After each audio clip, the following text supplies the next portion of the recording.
ज्ञानं तेहं सविज्ञानम् इदं वक्ष्याम्यशेषतः। ज्ञानं तेहं सविज्ञानम् इदं वक्ष्याम्यशेषतः। यज्ञात्वा नेह भूयोऽन्यत् ज्ञातव्यमवशिष्यते। ज्ञातव्यमवशिष्यते। मनुष्याणां सहस्रेषु कश्चिद्यतति सिद्धये।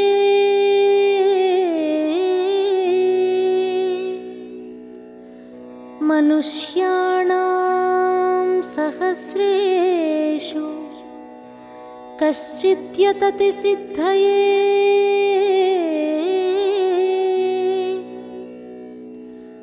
यततामपि सिद्धानां यततामपि सिद्धानां कश्चिन्मां वेत्ति तत्त्वतः। कश्चिन्मां वेत्ति तत्त्वतः।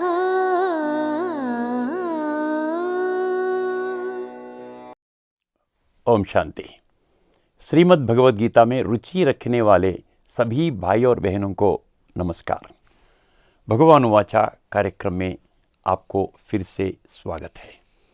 पिछले एपिसोड के अध्याय 7 के श्लोक 2 और 3 जो स्वयं भगवान द्वारा प्रकट किए गए 2 अति गुह्यतम रहस्य है, वह गीता प्रेमियों के लिए टैगलाइन के रूप में रखे गए हैं। इन श्लोकों का तत्व परमात्मा को अनुभव करने का मार्ग सुगम करता है। स्वयं भगवान ने 7वां अध्याय 3 श्लोक में माम वेत्ति तत्वतः शब्दों द्वारा स्पष्ट कर दिया है कि वे मुझे तत्व के आधार पर ही प्राप्त करेंगे। हम उम्मीद करते हैं कि गीता ज्ञान में रुचि रखने वाले सभी गीता अभिलाषी, गीता प्रेमी जन इस बात को जान जाए। जैसा कि पहले ही चर्चा की जा चुकी है कि गीता के 574 भगवान वाचा श्लोकों के माध्यम से स्वयं भगवान ने जो सत्य गीता ज्ञान दिया है, उसी गीता ज्ञान को एकमेव आदर्श मानकर अपने जीवन में उतारकर ब्रह्म कुमारी विद्यालय के सभी विश्वव्यापी साधक आत्मानुभूति और परमात्मानुभूति करते हुए अपने जीवन को श्रेष्ठ सुखदायी बना रहे हैं। प्रजापिता ब्रह्मा कुमारी ईश्वरी विश्वविद्यालय शांति सरोवर एकेडमी हैदराबाद द्वारा यह गीता एपिसोड का भगवान वाचा कार्यक्रम सर्व मानव मात्र के आध्यात्मिक उत्थान के उद्देश्य से ही इस कार्यक्रम का आयोजन किया है। आइए इस एपिसोड में अपनी चर्चा जारी रखते हैं और ब्रह्म कुमारी को तहे दिल से धन्यवाद करते हैं। पिछले एपिसोड में हमने 2 पहलू में तत्व के महत्व और उसके वास्तविक अर्थ पर चर्चा की है। आइए इस एपिसोड में इसी विषय पर अपनी चर्चा जारी रखें। अब हम तीसरे पहलू को समझते हैं। तत्व का अर्थ है सत्य। एक भगवान को ही परम सत्य कहा जाता है। यही कारण है कि भक्त एक फेमस श्लोक के माध्यम से भगवान से 3 प्रश्नों के उत्तर मांगते हैं, परंतु गीता के तत्वज्ञान की उपेक्षा कर हम उसके आध्यात्मिक अर्थ को नहीं समझ सके। नतीजन हमने गीता के मूल सिद्धांत की उपेक्षा की है कि केवल भगवान ही परम सत्य है। तो आज तक उन 3 सवालों का जवाब नहीं दिया गया है। आजकल हम इस श्लोक को केवल एक कीर्तन व गीत के रूप में गाते हुए देखते हैं। वह श्लोक और इसके 3 प्रश्न क्या है? असतो मा सद्गमया, तमसो मा ज्योतिर्गमया, मृत्योर्मा अमृतंगमया। ओम शांति शांति शांति। इसमें 3 प्रश्न है। पहला प्रश्न, हे भगवान, मैं असत्य मार्ग पे भटका हुआ हूँ, मुझे सत्य के मार्ग पर ले चलो। दूसरा प्रश्न, मैं अज्ञान अंधकार में भटक रहा हूँ, ज्ञान के प्रकाश से मुझ में अज्ञान के अंधकार को दूर करो। और तीसरा प्रश्न जो है, मुझे मृत्यु से अमरत्व की ओर ले चलो, lead me from death to immortality. इन तीनों सवालों का जवाब एक ही है। मुझे यह स्वीकार करना चाहिए कि यह सोचना कि मैं यह भौतिक नाशवान शरीर हूँ, यह असत्य है और अज्ञान के अंधकार में रहना है। मैं अविनाशी आत्मा इस विनाशी शरीर की मालिक हूँ। इस सत्य को जान लेना ही ज्ञान का रोशनी कहा जाता है। हम स्वयं को तभी अनुभव करने का प्रयास करते हैं जब हम आत्मा और शरीर के बीच के अंतर को स्पष्ट रूप से समझ जाते हैं। आत्मा अनुभव से ही परमात्मा का अनुभव होता है।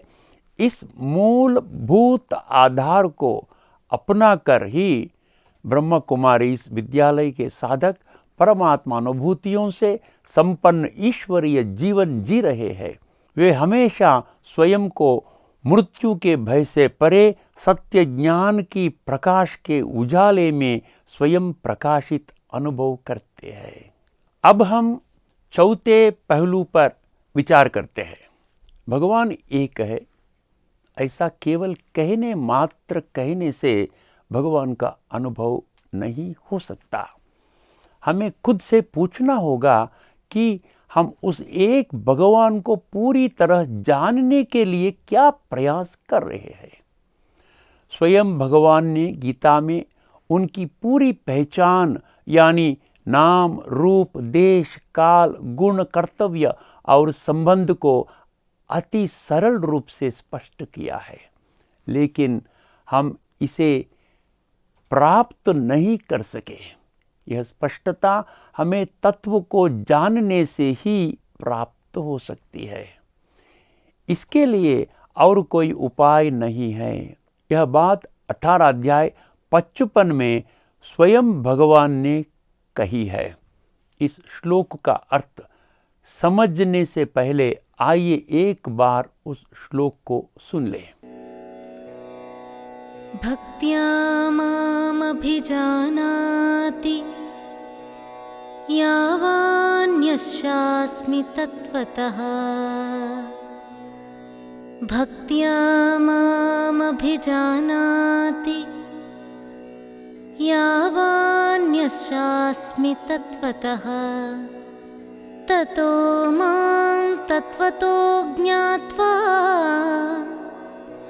ततो मां तत्त्वतो ज्ञात्वा विशते तदनन्तरम्। अभी यह श्लोक का अर्थ समझने का प्रयास करते हैं। भगवान का संपूर्ण और यथार्थ परिचय प्राप्त करने वाला ही सच्चा भक्त हो सकता है। इस गुप्त सत्य को स्वयं भगवान ने इस श्लोक के माध्यम से प्रकट किया है। तत्व को आसानी से समझने के लिए श्लोक के प्रत्येक शब्द के अर्थ को समझने का प्रयास करें। यावान शब्द का अर्थ मैं कौन हूँ और यश्चास्मि अर्थात यह च अस्मि, मैं जैसा हूँ वैसा। तत्व का अर्थ क्या है? सत्य। सत्य के आधार से भक्तियाँ, इसका अर्थ केवल ऐसी सच्ची भक्ति से ही। माम मतलब मुझको। अभिजानाति का अर्थ है जानते हैं। ततो माम तत्वतो ज्ञात्वा, इसका अर्थ है केवल वे जो वास्तव में मुझे जानते हैं। विशते तदनंतरम, इसका अर्थ है वह सच्चा भक्त जो स्वर्ग मैं स्थापित करूंगा उसमें आएंगे। यह श्लोक क्या संदेश देता है, समझने का कोशिश करेंगे। मैं कौन हूँ और मैं कैसा हूँ? इन प्रश्नों के उत्तर वही पाएंगे जिन्होंने भगवान को वास्तविक पहचान को जान लिया है। ऐसा सच्ची भक्ति से मेरी पूजा करते हैं, केवल वे ही मैं जो हूँ जैसा हूँ उसी रूप में समझते हैं। वे मेरे द्वारा स्थापित स्वर्ग में प्रवेश करेंगे। यह तत्व के मार्ग से ही संभव है। अब हम पांचवें पहलू पर नजर डालते हैं। तत्व का अर्थ है सत्य। सत्य के मार्ग में किसी अंधविश्वास या मूढ़ विश्वास के लिए कोई स्थान नहीं है। सत्यता में तर्क और सामान्य व साधारण बुद्धि, उसी को कॉमन सेंस कहते हैं, वह शामिल है। इन तीनों को अंग्रेजी में क्या कहते हैं? Truth, logic and common sense कहते हैं। यहाँ कॉमन सेंस का मतलब साफ साफ समझ लेना चाहिए। सेंस का अर्थ है बुद्धि और कॉमन का अर्थ है समान। कॉमन सेंस का मतलब क्या होता है? एक समान बुद्धि। ये कैसे संभव है, कभी सोचा है? आइए इस बात को समझने की कोशिश करते हैं। सृष्टि के प्रारंभ में भगवान ने अपने संतान 800 करोड़ मानव आत्माओं में दिव्य गुणों का संचार किया, अर्थात भर दिया है। यह भगवान द्वारा आत्माओं को दिया गया एक अद्भुत उपहार है। इस अनुपम उपहार को हम 26 दिव्य गुणों के रूप में अनुभव करते हैं। इनका वर्णन हमें 16वें अध्याय के प्रथम 3 श्लोकों में मिलता है। अंतिम पंक्ति में भवन्ति संपदम दैवीम अभिजातस्य भारता शब्दों ने इस सत्य को प्रकट किया कि हर कोई मनुष्य दिव्य गुणों के साथ ही जन्म लेता है। चूंकि ये दैवी गुण सभी मानव जाति में समान है, इसलिए उस दिव्य बुद्धि को कॉमन सेंस कहा जाता है। इस दिव्य बुद्धि को जागृत करने के लिए आत्मा अनुभव आवश्यक है, क्योंकि जैसे आत्मा सूक्ष्म है वैसे ही बुद्धि भी सूक्ष्म है, स्थूल नहीं। इसके विपरीत मैं शरीर हूँ के भ्रम में, इस भौतिक संसार में कोई भी बुद्धि जो एकेडमिक डिग्री प्राप्त करने व धार्मिक ग्रंथों को अध्ययन से प्राप्त होती है, उसे कॉमन सेंस नहीं कहा जाता है, क्योंकि यह सभी में समान नहीं है। इसे अनकॉमन सेंस या एक्वायर्ड सेंस कहा जाता है। यह कोई में ज़्यादा भी हो सकता है और कोई में कुछ भी नहीं हो सकता है। इसे साधारण बुद्धि कहा जाता है, न कि दिव्य बुद्धि। मैं देह नहीं, देह से न्यारी आत्मा हूँ। इस आत्मा अनुभव के आधार से ही हम साधारण बुद्धि को दिव्य बुद्धि में बदलने में सक्षम होते हैं। इस तरह से खुद का परिवर्तन करने वाले ही भगवान को प्राप्त कर सकते हैं। परंतु जो आत्मा के अस्तित्व को भूलकर देह के भ्रम में जीवन व्यतीत करते हैं, उनके लिए परमात्मा प्राप्ति की बात उनसे कोसों दूर है। वे भगवान को प्राप्त करने के बारे में सोचते भी नहीं है।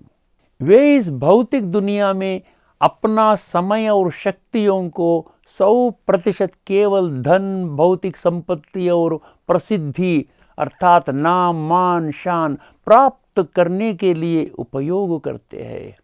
उस रास्ते पर चलने वालों को एक बात याद रखनी चाहिए, वे जो धन और वैभव अर्जित करते हैं वह केवल इस एक जन्म तक ही सीमित है और वे कोई भी आत्मा को शुद्ध करने के लिए उपयोगी नहीं है। जो इस सत्य को पहचानते हैं, केवल वे ही भगवान को प्राप्त करने का इच्छा रखते हैं। इससे हमें एक बात स्पष्ट होती है, हमारी साधारण बुद्धि को दिव्य बुद्धि में बदलने के लिए गीता के गहरे तत्वों को समझने के अलावा कोई युक्ति या शॉर्टकट्स नहीं है। इस अवसर पर एक महत्वपूर्ण बात जो गीता प्रेमियों को समझ लेनी चाहिए वह यह है कि तत्वज्ञान की उपेक्षा करके प्राप्त ज्ञान वास्तव में 18 अध्याय 22वां श्लोक में स्वयं भगवान द्वारा तामस ज्ञान के रूप में मुहरबंद है, अर्थात मुद्रा डाला गया।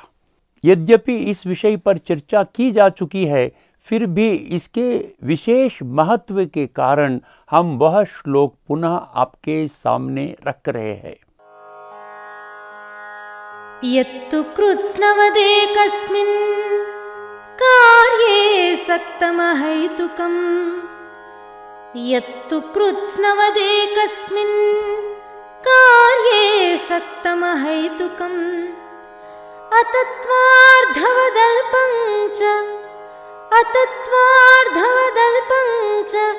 तत्तामसमुदाहृतम्